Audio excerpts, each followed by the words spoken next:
صلوا عليه وآله۔ نبی کریم صلی اللہ علیہ وسلم نے وحی کے رک جانے کے زمانے کے حالات بیان کرتے ہوئے کہا کہ ایک روز میں چلا جا رہا تھا کہ اچانک میں نے آسمان کی طرف ایک آواز سنی اور میں نے اپنا سر آسمان کی طرف اٹھایا۔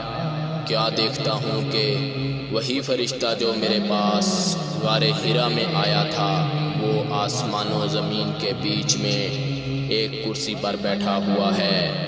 میں اس سے ڈر گیا اور گھر آنے پر میں نے پھر کمبل اوڑھنے کی خواہش ظاہر کی۔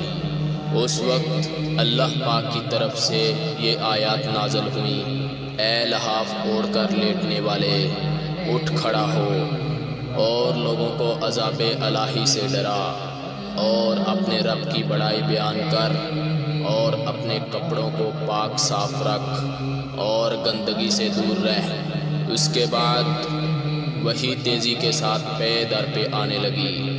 صحیح بخاری حدیث نمبر 4۔